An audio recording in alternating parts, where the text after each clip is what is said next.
민수기 32장 1절로 15절까지 우리 한 목소리로 합독하도록 하겠습니다. 루우벤 자손과 갓 자손은 심이 많은 가축들을 가졌더라. 그들이 야셀 땅과 길르앗 땅을 본즉 그곳은 목축할 만한 장소인지라. 갓 자손과 루우벤 자손이 와서 모세와 제사장 엘르아살과 회중 지휘관들에게 말하여 이르되 아다롯과 디본과 야셀과 니므라와 헤스본과 엘르알레와 스밤과 느보와 부온 곧 여호와께서 이스라엘 회중 앞에서 쳐서 멸하신 땅은 목축할 만한 장소요 당신의 종에게는 가축이 있나이다. 또 이르되 우리가 만일 당신에게 은혜를 입었으면 이 땅을 당신의 종들에게 그들의 소유로 주시고 우리에게 요단강을 건너지 않게 하소서. 모세가 갓 자손과 루우벤 자손에게 이르되 너희 형제들은 싸우러 가거늘 너희는 여기 앉아 있고자 하느냐. 너희가 어찌하여 이스라엘 자손에게 낙심하게 하여서 여호와께서 그들에게 주시는 땅으로 건너갈 수 없게 하려 하느냐. 너희 조상들도 내가 가데스 바네아에서 그 땅을 보라고 보냈을 때에 그리하였었나니 그들이 에스골 골짜기에 올라가서 그 땅을 보고 이스라엘 자손을 낙심하게 하여서 여호와께서 그들에게 주신 땅으로 갈 수 없게 하였었느니라. 그때 여호와께서 진노하사 맹세하여 이르시되 애굽에서 나온 자들이 20세 이상으로는 한 사람도 내가 아브라함과 이삭과 야곱에게 맹세한 땅을 결코 보지 못하리니 이는 그들이 나를 온전히 따르지 아니하였음이니라. 그러나 그나스 사람 여분네 아들 갈렙과 눈의 아들 여호수아는 여호와를 온전히 따랐느니라 하시고 여호와께서 이스라엘에게 진노하사 그들에게 40년 동안 광야에 방황하게 하셨으므로 여호와의 목전에 악을 행한 그 세대가 마침내는 다 끊어졌느니라. 보라, 너희는 너희의 조상의 대를 이어 일어난 죄인의 무리로서 이스라엘을 향하신 여호와의 노를 더욱 심하게 하는도다. 너희가 만일 돌이켜 여호와를 떠나면 여호와께서 다시 이 백성을 광야에 버리시리니 그리하면 너희가 이 모든 백성을 멸망시키리라. 아멘. 오늘 본문을 통해서 하나님과 나와 공동체, 나와 지체, 이 관계들 속에서 내 믿음이 어떠해야 되는가 생각해 보시면 좋을 것 같습니다. 이스라엘은 이제 가나안 문 앞까지 와 있습니다. 이제 요단 서편 땅 가나안 정복 직전의 상황이에요. 이때 한 사건이 길게 기록되어 있는데 루우벤과 갓지파가 요단 동편 땅을 자기에게 달라고 하는 이 사건입니다. 우리 1절 말씀 같이 한번 읽어보겠습니다. 루우벤 자손과 갓 자손은 심이 많은 가축들을 가졌더라. 그들이 야셀 땅과 길르앗 땅을 본즉 그곳은 목축할 만한 장소인지라. 1절을 보면 루우벤과 갓지파는 그 가축을 엄청나게 많이 가지고 있었다고 합니다. 그리고 이들이 요구하는 그 땅은 목축하기에 적합한 땅입니다. 서쪽에 당연히 요단강이 흐르고요, 북쪽에는 야복강이 흐르고 남쪽에는 아르논 강이 흐르고 있습니다. 강 사이에 주어진 땅이에요. 땅이 좋아서 풀도 잘 자라고요, 이 풀들은 가축들의 먹이가 될 것입니다. 목축을 하기에 참 적합하고 좋은 땅이 맞아요. 가축이 심이 많고 목축하기 적합해서 우리에게 주십시오. 이게 다 맞는 얘기인데 다른 지파는 가만히 있지 않습니까? 이들이 멍청해서도 아니고 계산이 느리고 상황 파악이 느려서 그런 것도 아닙니다. 여기가 목적지가 아니라서 그래요. 또 한 가지, 땅을 주시겠다고 하시고 땅을 어떻게 분배하시겠다고 하셨던 하나님의 말씀이 있습니다. 민수기 26장 55절인데요 우리 같이 한번 읽어보겠습니다. 오직 그 땅을 제비 뽑아 나누어 그들의 조상 지파의 이름을 따라 얻게 할지니라. 어떻게 나눈다고 하셨냐면 제비를 뽑아서 나눈다고 하셨어요. 제비는 하나님 뜻을 묻는 도구 중에 하나였거든요.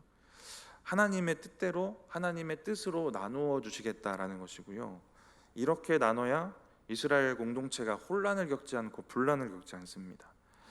지금 르우벤과 갓지파처럼 하면 다 이런 생각을 가지고 이런 모양으로 땅을 나누면 분열할 수밖에 없습니다. 그래서 이 자기에게 이익이 되는 목축하기 좋은 이 땅을 나에게 주십시오라는 이 요청은 하나님의 뜻에 대한 불순종이고 공동체를 배려하지 않는 이기적인 일이라는 것입니다. 자신들의 가축 때문에 땅을 주십시오 이렇게 요구를 하는데요. 그 뒤에 진짜 의도가 하나 더 있습니다. 우리 2절부터 5절까지 말씀인데요. 우리 같이 한번 읽어보겠습니다.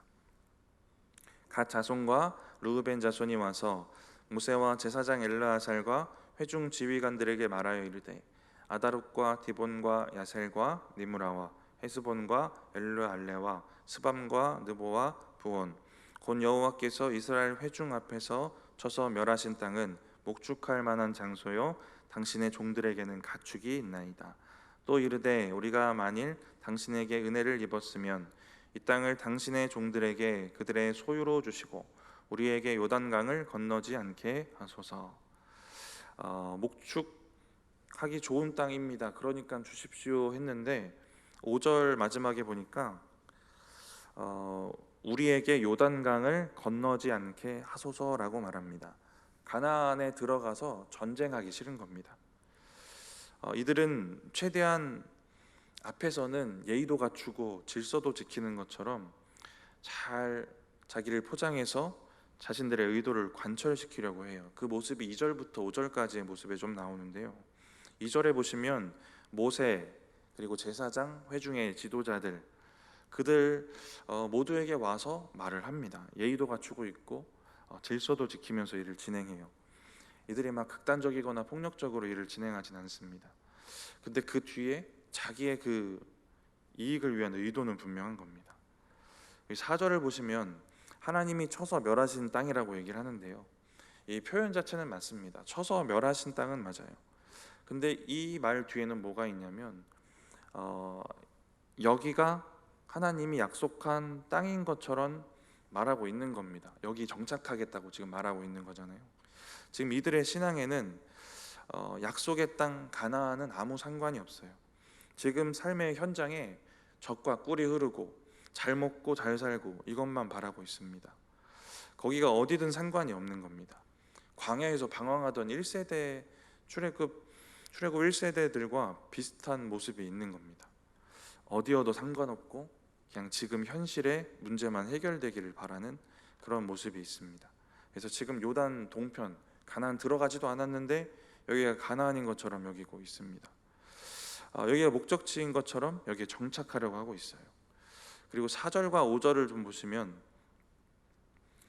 극단적으로 자기를 낮춰서 모세 앞에 나아갑니다. 모세가 리더니까 이럴 수 있는 거 맞는데요. 이 내용들을 좀 보면 내가 당신에게 은혜를 입었습니다. 내가 당신의 종입니다. 이런 표현들이거든요. 이런 표현을 하면서 모세에게 허락받아서 땅을 얻고자 하는 의도가 있는 건데요. 하나님께 은혜 입은 자, 하나님의 종 이런 고백이 진짜 그들에게 있었다면 이런 행동은 못했을 것 같습니다. 하나님의 뜻에 따라 땅을 얻어야 되는데 모세 앞에서 머리를 조아려서 땅을 얻으려고 하고 있는 겁니다. 자기 이익을 관철시키려고 하고 있는 거예요. 하나님의 뜻은 생각하지 않고 순종해야 될 의무는 전혀 생각하지 않고 있습니다. 근데 만약에 이런 식으로 땅을 분배받는 게 용납이 되었다면 이게 전례가 되면 공동체에 큰 혼란이 생길 수밖에 없어요. 아까 잠깐 말씀드렸던 것처럼 이 땅은 이러이러해서 우리에게 필요하고 이 땅은 이러이러해서 우리에게 필요하다 이런 요구들이 가나안 들어가서 전쟁할 때마다 생기는 겁니다. 근데 이 주장을 하는 게 여러 집하고 땅은 한정돼 있으면 다투는 상황이 생길 수밖에 없어요. 지금 르우벤 지파와 갓 지파가 지금 하는 행동은 이게 만약에 전례가 되면 이제 공동체에 큰 분열이 생길 수도 있는 겁니다. 공동체에 미칠 영향이 어떠하다 이거는 생각조차 안 하고 있고 이기적인 모습을 보여주고 있어요. 이 부분을 오늘 본문을 쭉 묵상해 가면서 원인을 좀 생각해 봤어요. 왜 이럴까 이 사람들이 왜 이러고 있을까? 목축하고 싶고 먹고 살기 좋고 잘 살고 싶고 이런 이기주의가 있고 그렇겠죠. 그러면 그 전에 이건 왜 일어났을까를 좀 생각해 보게 되는데 오늘 본문 전체적으로 반복되는 키워드가 하나 있는데요. 보다입니다. 보는 문제. 보는 것에 대한 문제가 우리 신앙에 있어서도 상당히 중요한 문제가 많습니다. 우리가 바라보는 것, 우리의 시선, 우리의 육의 시선이 너무 불완전하기 때문에 그렇습니다. 제가 정말 좋아하는 작가이기도 하고 목사님이기도 하고 신학자이기도 한 분이 있는데 에이든 토저라는 목사님이 있거든요. 요즘 최근에 한 권 사서 읽고 있는 하나님의 임재에 대한 책이 있는데 그 중에 이런 내용이 있어요. 우리가 영원의 관점에서 볼 수 있다면 우리의 삶이 어떻게 바뀔까? 우리의 시각이 영원의 관점, 하나님의 시선, 영의 시선, 영안이 열어져서 이렇게 바뀌면 우리의 삶이 어떻게 바뀔까? 어떻게 바뀔까요? 좋게 바뀔 겁니다. 그죠? 상당히 아름답게 바뀔 거예요. 그러면 우리의 시선은 어떻고, 우리의 시선으로 바라본 우리의 삶은 어떻고, 지금 현재 상황이 어떻고, 이것들을 좀 돌아보면 좋을 것 같습니다. 영혼의 관점, 영의 시선으로 보면 다행인데 그렇게 보는 게 쉽지만은 않습니다. 우리의 육의 눈으로만 자꾸 바라보게 되고 육의 눈으로 바라본 것에 우리가 신경 쓰고 영향을 받게 됩니다. 오늘 본문에 르우벤과 갓지파도 영혼의 관점, 하나님의 시선이 아니라 한정적이고 제한적이고 불완전하고 불온전한 육의 관점으로만 지금 바라보고 있는 겁니다. 1절을 보시면 그들이 야셀 땅과 길르앗 땅을 본즉 보고 있습니다. 그 땅의 육적인 것들을만 보고 있어요. 육으로 봤을 때는 비옥한 게 맞는데 거기에 하나님 시선이 머무는지, 그게 하나님 뜻이 맞는지, 거기가 순종의 장소인지, 약속하신 땅인지는 지금 중요한 게 아닌 것 같습니다. 육의 눈으로 보이는 것에만 집중해서 보고 있어요. 가나안은 젖과 꿀이 흐르는 땅인데요. 이 말에서 젖과 꿀이 중요합니까? 가나안이 중요합니까? 가나안이 중요하죠. 근데 이들은 젖과 꿀만 중요한 겁니다. 육의 눈으로 볼 수 있는 거, 보이는 거. 그러니까 요단 동편도 괜찮은 거고요. 창세기 말씀에 육적인 것을 바라보았던 한 사람이 나오는데요. 아브라함과 롯이 갈라서는 여러분 잘 아시는 장면입니다. 아브라함이 먼저 롯에게 너 가고 싶은 곳을 먼저 골라라라고 얘기를 하잖아요. 이때 이런 말씀이 기록되어 있습니다. 창세기 13장 10절인데요. 같이 한번 읽어보겠습니다. 이에 롯이 눈을 들어 요단 지역을 바라본즉 소알까지 온 땅에 물이 넉넉하니 여호와께서 소돔과 고모라를 멸하시기 전이었으므로 여호와의 동산 같고 애굽 땅과 같았더라. 롯도 그냥 육의 눈으로 그냥 보이는 걸 봅니다. 육의 시선으로 봐요. 그랬더니 읽었던 말씀에 여호와의 동산 같았대요. 여기가 에덴 동산이구나라는 착각이 들 정도로 좋은 땅이었던 겁니다. 읽었던 창세기 13장 10절을 보시면 소돔과 고모라를 멸하시기 전이었으므로 이런 기록이 여기 나오거든요. 죄악의 땅, 이제 멸망될 땅이라는 걸 암시합니다. 육의 눈에 좋아 보여서 육의 시선으로 봐서 여기를 골랐는데 지금 롯이 무슨 땅 고른 거예요? 멸망의 땅, 망할 땅, 죄악의 땅 고른 겁니다. 오늘 본문의 두 지파들도 자기 눈을 신뢰해요. 자기 판단을 신뢰합니다. 내가 보기에 참 좋은 땅이다. 여기도 가나안 같다. 이 정도에 머물러도 될 것 같다. 자기 육의 시선으로 판단을 해요. 그리고 결국 자기들의 생각대로 이 땅을 얻게 됩니다. 내일 본문을 보시면 모세를 설득해서 이 땅을 얻게 돼요. 저는 이게 모세의 잘못이라는 생각이 들거든요. 성경에는 이들이 얻는 장면으로 이렇게 결말이 지어지지만 모세가 앞서서 나올 때, 문제가 생길 때, 혼란을 맞이할 때, 불평을 가지고 찾아올 때 뭘 했냐면 하나님 앞에 엎드려요. 근데 엎드리지 않고 이번에는 그냥 그들의 말에 설득당합니다. 그래서 이들의 결말이 어떻게 됐는가 보면 이들이 육의 눈으로 봐서 본 땅이 어떻게 됐냐면 이 땅이 멸망을 당하는데요. 왜 그러냐면 이 땅이 목축이 잘 되는 비옥한 땅이기도 한데요. 근방의 나라들이 남쪽 가려면 꼭 지나가야 되는 이 군사적 지리적 요충지이기도 합니다. 그렇기 때문에 분쟁도 계속되고 싸움도 끊이지가 않습니다. 르우벤과 갓지파는 결국 정복당하고 이 땅은 앗수르에 의해서 결국 완전히 잃어버리게 됩니다. 롯이 육의 눈으로 봐서 완전히 멸망할 땅을 골라서 멸망당하는 그 지경에 이르렀던 것처럼 지금 비슷한 상황이 이들에게도 임하게 될 겁니다. 우리가 가진 육의 눈을 신뢰할 수가 없어요. 그래서 육의 눈이 아니라 당연히 하나님의 시선이 우리에게 있어야 되는 건데요. 그러려면 어떻게 해야 될까? 육의 눈, 이것들을 좀 생각해 보니까 요한복음의 소경 얘기가 좀 생각이 났는데, 요한복음 9장에 실로암에 가서 씻고 눈이 밝아지고 뜨게 된 맹인의 이야기가 등장을 합니다.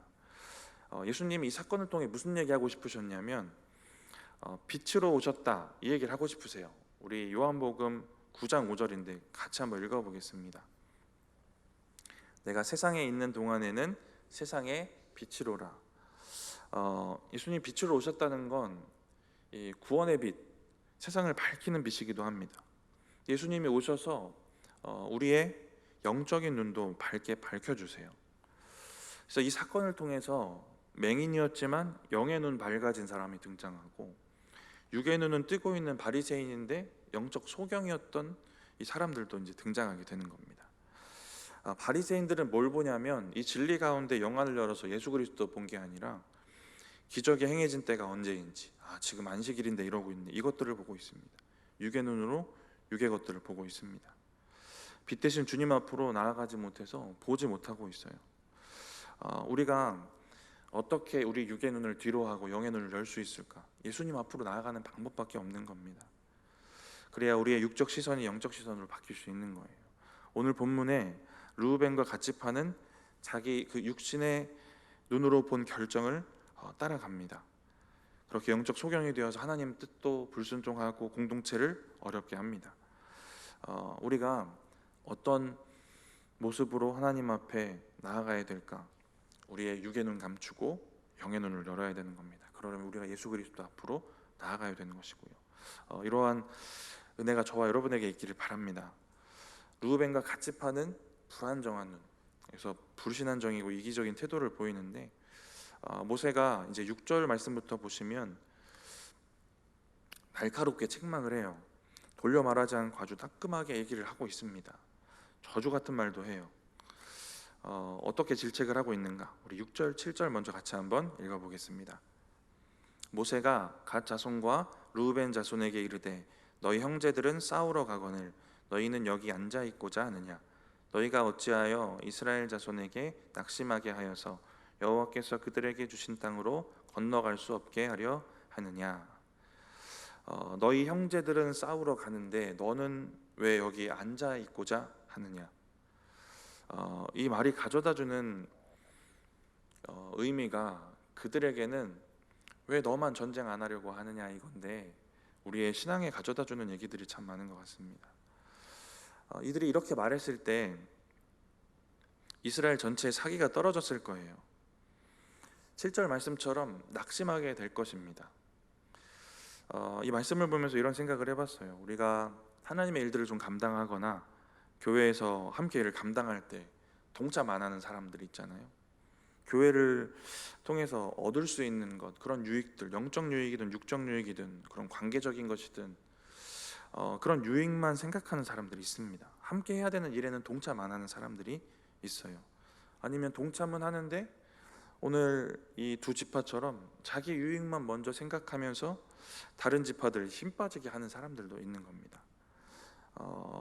이 모습을 보면서 이제 두 가지 생각해봤는데, 하나는 힘 빠지게 하는 사람 되면 안 되겠다는 거 하나랑요, 또 하나는 힘 빠지게 하는 이 두 지파 같은 사람들이 있어도 우리가 힘 안 빠질 수 있는 게 우리의 성숙함이겠구나라는 생각들을 해봤습니다.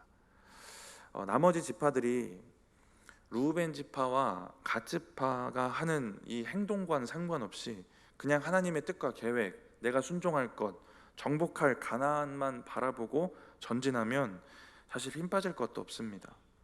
르우벤은 남았는데, 갓은 남아있는데, 동편에 있는데 그들은 안 가는데 여기에 매여 있으면 힘 빠지는 거예요. 교회가 영적 병원이 맞습니다. 온전한 사람이 오는 데가 병원이 아니에요. 다 예수님 같은 성도만 있는 게 아닙니다. 멀리 갈 것 없이 저와 여러분이 그렇습니다. 남의 연약함을 우리가 볼 수밖에 없는 이 환경이에요. 그래서 나를 실족시킬 제목이 될 것이 아니라 이것들은 우리가 중보하고 기도해서 일으켜 세워서 같이 함께 뭉쳐서 다시 일어나서 같이 전진할 기도의 제목이 되어야 되는 것이고, 이것이 우리의 역할이 되어야 되는 겁니다. 지적할 것도 낙심할 것도 없이 우리가 우리의 일들을 하고 중보하고 힘 빠지지 않고 그들을 일으켜 세워서 같이 가는 일에 우리가 더 열심을 세워야 하는 겁니다. 공동체에 너무 큰 피해를 주고 있으면 하나님이 하실 일이 있을 것이고 교회에 세운 목회자가 할 일이 또 있는 겁니다. 우리는 어떻게 이 공동체가 하나 되어서 흔들림 없이 다시 일어나 같이 가나안 전쟁을 싸울 수 있을까? 일어나 우리에게 놓여진 이 영적 전쟁들을 같이 함께 싸워 나갈 수 있을까? 이것들을 고민해야 되는 겁니다. 또 한 가지 이 6절과 7절을 보면서 좀 생각해 보게 되는 건요, 6절에 너희는 왜 여기 앉아 있고자 하느냐라고 하는데, 머물고 안주하고 앉아 있고 정체하고 싶어지는 이 안주하려는 신앙입니다. 사단이 우리에게 하는 일 중에 하나가 이거 같아요. 그 자리에 머물게 하는 것, 안주하게 하는 것. 근데 르우벤과 갓지파가 무엇 때문에 안주하려고 했냐면 세상의 것, 세상의 가치, 세상이 주는 유익 때문에 안주하려고 합니다. 사단이 우리에게 이런 일을 하는 겁니다. 자기 유익, 세상에서 얻을 수 있는 것에만 집중하게 하고 하나님의 뜻과 하나님의 계획에는 관심을 두지 못하게 하는 겁니다. 하나님 바라보지 못하게 하고, 공동체 바라보지 못하게 하고, 옆에 있는 지체들 바라보지 못하게 하고, 자기 가족, 자기의 유익, 이런 것들 바라보게 하는 겁니다. 이들은 자기가 가진 것을 지키고 유지하는 것이 제일 중요해요. 이 두 지파는 좋은 땅에서 자기가 가진 많은 가축들 기르고 잘 먹고 잘 사는 것, 이거 유지하는 게 중요합니다. 근데 하나님의 뜻과 약속은 중요하지가 않아요. 그래서 우리가 돌아볼 것은 우리가 가진 것, 우리가 쥐고 있는 것, 우리가 소중하게 생각하는 육의 것들, 이것들 때문에 하나님의 뜻에 순종하지 못하고 안주하고 전진하지 못하는 부분이 없는가, 이것들을 좀 돌아볼 필요가 있는 겁니다. 원숭이 잡는 법, 이 얘기 많이 들어보셨을 텐데, 나무 상자에 손 들어갈 만한, 원숭이 손 들어갈 만한 구멍 파서 거기 안에다가 원숭이 좋아할 만한 음식 집어넣어 놓습니다. 그러면 손 집어넣어서 그 음식을 쥐었는데 주먹이 커져서 여기 안 빠져서 잡힌다는 얘기 들어보셨죠? 원숭이가 그 움켜진 음식만 놓으면 사는 겁니다. 우리도 움켜진 세상의 것 놓아야 사는 거고 전진하고 안주하지 않을 수 있는 겁니다. 원숭이가 움켜진 음식을 놓았으면 나무 상자에 안 매이는 거예요. 쥐고 있는 자기에게 먹을 거, 자기의 유익 주는 거, 여기에게 매이지 않는 겁니다. 우리도 움켜진 건 놓아야 세상에 매이지 않고 하나님이 가라 하시는 곳, 전진하고 성장해야 될 우리의 신앙의 여정을 끝까지 가게 되는 겁니다. 오늘 본문에 이 두 지파는 이 세상의 것에 매여요. 육의 눈으로 보여지는 것, 자기 시선으로 보는 것에 매입니다. 르우벤과 갓지파는 요단 동편 비옥한 땅은 갖고 싶은데 전쟁은 하기 싫습니다. 전쟁인데 이거 뭐냐면 하나님의 뜻이잖아요. 순종의 영역입니다. 신앙의 모습에 비유하면 하나님으로부터 내 육에 필요한 것, 내 육적인 삶에 필요한 것은 얻고 싶고 이미 주신 건 유지하고는 싶은데 하나님께서 가라고 하셔서 얻게 되는 고난은 싫은 겁니다. 믿음을 지키느라 얻게 되는 어려움은 싫은 거예요. 지금 우리가 이 땅에 살면서 영적 전쟁을 치를 때 얻게 되는 불편함은 싫은 겁니다. 그런데 나에게 주신 것, 이거를 잘 지켜내고 유지하는 것, 육적인 것, 나의 재산일 수도 있겠죠, 집일 수도 있겠죠, 가족일 수도 있겠고요. 이것들을 지키는 것만 중요한 겁니다. 그래서 이게 조금만 흔들려도 불안하고 이걸 지키기 위해 안주하고 머물고자 하는 마음들이 생기는 거예요. 하나님과 함께 동행해야 되고 함께 전쟁해야 되고 싸워야 되고 약속 이뤄야 되고 하나님의 계획을 성취해야 되고 여기에 관심이 없는데 이거에 관심이 있어서 이런 일을 행하는 게 신앙생활입니다. 이게 우리가 천국을 향해 전진하면서 우리가 해야 되는 그 신앙의 여정인 거예요. 끝까지 천국 향해 전진하면서 하나님과 동행하고 치열하지만 그 영적 싸움을 싸우고 그러다 승리하고 정복하고 이뤄가고, 이게 우리가 해야 되는 건데 이걸 안 하겠다는 겁니다. 르우벤과 갓지파처럼 적당히 편안한 곳, 여기까지 오게 하셨으면 그냥 여기 머물고 싶다, 이 마음들이 생기는 겁니다. 목적지까지 가는 게 신앙생활이 맞잖아요. 그렇죠? 구원받고 끝나는 거 아닙니다. 주님이랑 동행하면서 치열하게 이 땅을 살아내야 되는 겁니다. 영적 가나안, 그 천국 본향까지 가야 되는 거예요. 보게 하실 가나안 바라보면서 치열하게 영적 전쟁을 싸우는 것입니다. 11절에 땅의 것 바라보다가 가나안 땅을 못 봤던 출애굽 1세대 얘기 나오거든요. 12절에는 갈렙과 여호수아 얘기가 나옵니다. 옛날 성경에 보면 지금 성경에는 생략된 게 나오는데 여호수아와 갈렙이 봤대요. 가나안 땅을 봤다라는 겁니다.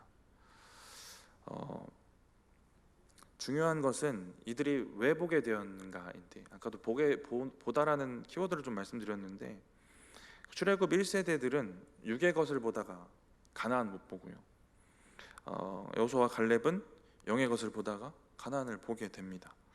근데 여기서 왜 이들이 이것을 볼 수 있었을까를 좀 생각해 보고 싶은데 12절 말씀 같이 한번 먼저 읽어보겠습니다. 그러나 그나스 사람 여분네 아들 갈렙과 눈의 아들 여호수아는 여호와를 온전히 따랐느니라 하시고, 옛날 성경이 이렇게 나옵니다. 다만 그나스 사람 여분네 아들 갈렙과 눈의 아들 여호수아는 볼 것은 여호와를 온전히 순종하였음이라 하시고, 여호수아와 갈렙은 보았다라는 얘기를 하세요. 근데 왜 어떻게 보았냐면 12절에 여호와를 온전히 따라서, 옛날 성경에는 순종했기 때문에 영의 눈을 뜨고 하늘 것 바라보면서 영적 가나안, 천국 본향을 향해 가는 것, 이게 우리의 신앙의 여정이에요. 머무는 것 아니고. 근데 그 과정 가운데 우리 뭐 해야 되냐면 치열하고 어렵더라도 전쟁 피하지 않고 현실에 안주하지 않고 순종하는 겁니다. 여호와를 온전히 따라가는 것, 순종하는 것. 12절 말씀이 우리가 잘 새겨서 이 과정과 이 여정에 우리가 해야 될 일인 거예요. 여호와를 온전히 따라가고 순종하는 겁니다. 아까 요한복음 9장에 소경 얘기 잠깐 드렸는데요, 소경이 눈을 뜨고 붙잡혀 가는데 바리새인들에게 붙잡혀 갑니다. 바리새인들이 자꾸 회유하고 강압적인 신문을 하면서 뭘 시키려고 하는 거냐면 예수님이 죄인인 걸 인정해라, 예수님 부인해라, 이 얘기를 하고 있거든요. 이런 강요를 합니다. 이 강요를 하면 되겠지 하고 하는 생각이 이들에게 있었을 거예요. 왜냐하면 그렇게 안 하면 출교당할 수도 있고, 그 시대 출교당하는 건 사회적으로 매장당하는 겁니다. 종교적, 사회적, 문화적, 그리고 가족에게서도 단절당하는 거예요. 근데 끝까지 예수님을 부인하지 않아요. 근데 소경이 만약에 예수님이 내 눈을 뜨게 해주셨어, 그러니까 난 지금 여기에 만족해, 여기에 안주하고 싶어, 그럼 지금 내가 누릴 수 있는 것을 지키는 게 최선이야, 그러면 내가 출교당하면 안 돼, 만약에 이런 생각이 있었으면요, 이게 가장 중요한 나의 목적이야, 내 현실에 주어진 지금 이것, 하나님 이미 주신 것, 이걸 지키는 게 나에게 가장 중요한 거예요. 소경이 만약에 그랬으면 예수님 부인했겠죠. 그리고 자기의 것을 취했겠죠. 근데 소경은 그러지 않고 믿음을 지키고, 그런 소경을 예수님이 만나주시는 장면이 거기에 나옵니다. 근데 오늘 본문의 르우벤과 갓지파는 여기에 만족하고 싶어, 지금 자신이 누리는 것들을 지키고자 하는 것이 가장 중요한 것이다 라는 이런 마음이 생긴 겁니다. 치열한 싸움이 있어도 자기 신앙을 고백하고 우리 여호와를 온전히 따라가고 순종하는 이 모양으로 계속 그 싸움을 싸우며 걸어가야 하는 것입니다. 어렵겠구나, 치열하겠구나, 힘들겠구나. 그렇더라도 이 소경도 그랬지 않습니까? 소경처럼 그 믿음을 흔들리지 않고 지켜가야 되는 거예요. 그리고 그 싸움 가운데 하나님이 함께 하시는 겁니다. 이 영적 과정이 저와 여러분이 육신의 장막을 벗기 전까지 해야 되는 영적인 일들인 거예요. 머무르거나 안주하면 안 되는 겁니다. 이런 신앙의 여정이 저와 여러분 가운데 있어서 늘 승리하시는 여러분들 되시기 바랍니다. 8절부터 보시면 계속 모세의 책망이 이어지는데 뭐라고 하냐면, 너희가 하는 일이 가데스 바네아 사건과 비슷하다. 가데스 바네아에서 정탐꾼 보냈고, 정탐꾼 때문에 이스라엘 백성들이 낙심하고 불평하고, 그래서 40여 년간의 그 광야의 방황의 생활을 그들이 겪게 됩니다. 그리고 거기서 죽습니다. 근데 이스라엘을 낙심시켜서 가나안에 들어가지 못하게 한 정탐꾼 같은 일을 너희가 지금 하고 있다라는 얘기를 하고 있어요. 우리 8절부터 11절까지 한번 읽어보겠습니다. 너희 조상들도 내가 가데스 바네아에서 그 땅을 보라고 보냈을 때에 그리하였었나니, 그들이 에스골 골짜기에 올라가서 그 땅을 보고 이스라엘 자손을 낙심하게 하여서 여호와께서 그들에게 주신 땅으로 갈 수 없게 하였었느니라. 그때 여호와께서 진노하사 맹세하여 이르시되 애굽에서 나온 자들이 20세 이상으로는 한 사람도 내가 아브라함과 이삭과 야곱에게 맹세한 땅을 결코 보지 못하리니 이는 그들이 나를 온전히 따르지 아니하였음이니라. 10명의 정탐꾼과 동일한 죄를 짓는 것이다 라는 얘기를 하고 있어요. 정탐꾼 처음 보냈을 때 분명한 목적이 있었어요. 가나안 정복을 준비해야 되는 겁니다. 그래서 정탐꾼이 가진 분명한 역할이 있습니다. 사실을 보고해야 되고 믿음에 보고해야 됩니다. 그래서 이스라엘의 신앙을 북돋아주고 용기 주고 격려해서 같이 가나안을 잘 정복할 수 있도록 해야 되는 역할이 이들에게 있어요. 이들이 똑똑한 사람 뽑아서 보냈기 때문에 첫 번째 역할 잘합니다. 팩트를 잘 가지고 와서 사실을 잘 전달해요. 근데 믿음의 보고는 하지 못해요. 그래서 이 정탐꾼들이 이스라엘의 신앙을 북돋아주고 격려하는 게 아니라 이스라엘 백성들의 그 신앙의 발목을 잡습니다. 근데 오늘 본문의 르우벤과 갓지파도 너희도 지금 여러 지파들의 이스라엘의 신앙의 발목 잡는 역할을 하는 거다라는 얘기하는 거거든요. 다른 사람의 신앙의 발목 잡는 위치가 아니라 일으켜 세우는 위치, 이것을 잘 감당하지 못합니다. 우리가 아직 예수님을 만나지 못했으면 모르겠지만 우리가 가진 위치도 다른 사람의 신앙의 발목 잡는 위치 아니라 다른 사람의 신앙의 그 어려움들, 낙심하는 것 일으켜 세워주고 북돋아주고 격려하고 용기 주고 위로하고 살리는 역할 해야 되는 겁니다. 이러한 역할이 우리에게 있어야 되는 거예요. 바울도 고린도전서에 이런 얘기를 해요. 내가 이렇게 살았다, 너희도 이렇게 살아야 된다 하면서 이런 얘기를 하는데 고린도전서 10장 32절 33절입니다. 우리 같이 한번 읽어보겠습니다. 유대인에게나 헬라인에게나 하나님의 교회에나 거치는 자가 되지 말고 나와 같이 모든 일에 모든 사람을 기쁘게 하여 자신의 유익을 구하지 않고 많은 사람의 유익을 구하여 그들로 구원을 받게 하라. 거치는 자가 되지 말라. 다른 사람에게 걸림이 되지 말라는 겁니다. 발목 잡는 신앙 되지 말라는 거고요. 자기 유익을 구하지 말고 많은 사람의 유익을 구하라고 합니다. 오늘 장면과 비교되죠. 두 지파는 자기의 유익을 구하고 많은 사람의 유익을 구하지 않습니다. 근데 자기 유익을 구하지 말고 많은 사람의 유익을 구하라는 겁니다. 우리 스스로 한번 돌아보면 좋을 것 같아요. 르우벤과 갓 지파처럼 누구의 신앙에 걸림이 되고 그들을 넘어지게 하고 신앙생활 잘하는 사람들 힘 빠지게 하는 그런 사람도 있을 것입니다. 우리의 삶을 잘 돌아보세요. 나는 아니다 라고 생각하면 더 이상 드릴 말씀은 없지만 우리의 생활, 행동, 언어들 하나하나 깊이 한번 생각해 보시기 바랍니다. 내가 가진 위치, 직분, 교회에서의 맡은 일들 이런 것들이 있기 때문에 나는 안전하겠지라고 생각하면 안 되는 부분이에요. 저도 목사지만 늘 돌아보는 부분이니까요. 우리가 누구의 신앙에 걸림되는 건 아닐까? 누굴 낙심시키는 건 아닐까? 내 유익만 구하고 있는 건 아닐까? 이런 것들을 같이 돌아보았으면 좋겠습니다. 그래서 누군가의 신앙의 유익을 위해 또 내가 이제 무엇을 할 수 있을까? 이것도 여러분의 결단이 되었으면 좋겠어요. 무엇을 할 수 있을까?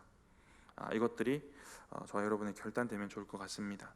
바울처럼 내 유익보다 다른 사람의 유익, 공동체를 바라보고 하나님의 뜻을 바라보고 하나님의 뜻 가운데 또 그들의 신앙을 또 북돋아주고 격려하고 위로하고 살리는 저와 여러분의 믿음 되어지기를 바랍니다. 우리 마지막 13절부터 15절 말씀 같이 한번 읽어보겠습니다.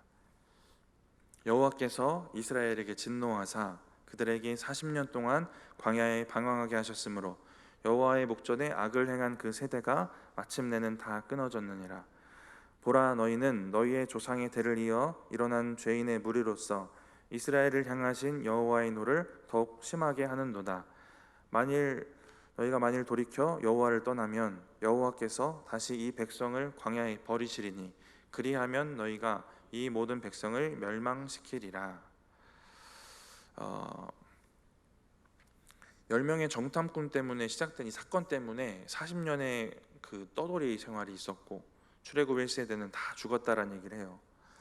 그러면서 모세가 지금 긴박하고 또 흥분하면서 분노하면서 얘기하는 이유는 이러다 또 40년 떠돌게 된다, 이러다 너희도 다 죽게 된다, 이러다 너희뿐 아니라 이스라엘 전체를 다 죽게 만들 수도 있다, 이 얘기를 하고 있는 겁니다. 15절에 그 얘기를 하고 있어요. 근데 14절을 한번 보면 너희는 너희 조상의 대를 이어 일어난 죄인의 무리다. 이 부분을 보면서 한 가지 생각이 드는 건, 죄의 대를 이어서 똑같은 죄를 이어가고 있다, 이게 얼마나 큰 죄일까라는 생각을 해봤어요.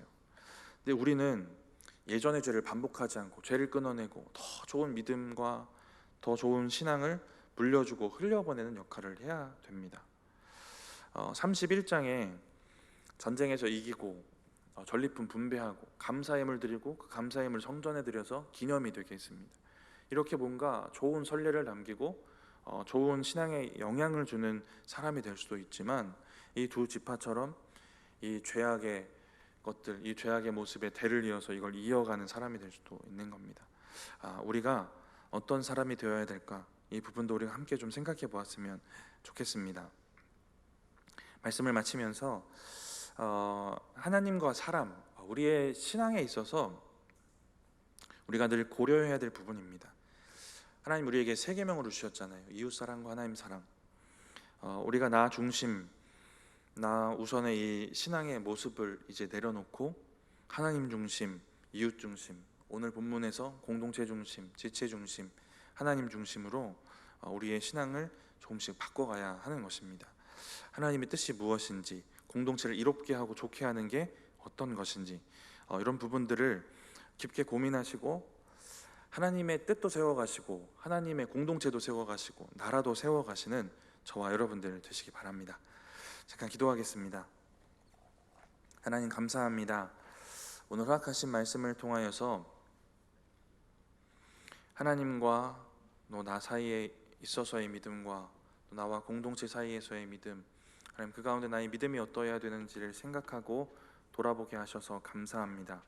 오늘 허락하신 이 말씀의 은혜를 붙잡고 하나님 앞에서도 또 공동체 안에서도 귀하고 또 본이 될 만한 믿음으로 살게 하시고, 이 땅 가운데 살아갈 때에 현실과 상황에 안주하지 않게 하시고 육에 보여지는 것에 매이지 않게 하시고 오직 하나님께서 허락하신 이 영적 전쟁을 순종함으로 잘 이겨내고 싸워낼 수 있도록 주님 도우시고 함께하여 주시옵소서. 감사합니다. 예수님의 이름으로 기도드립니다. 아멘.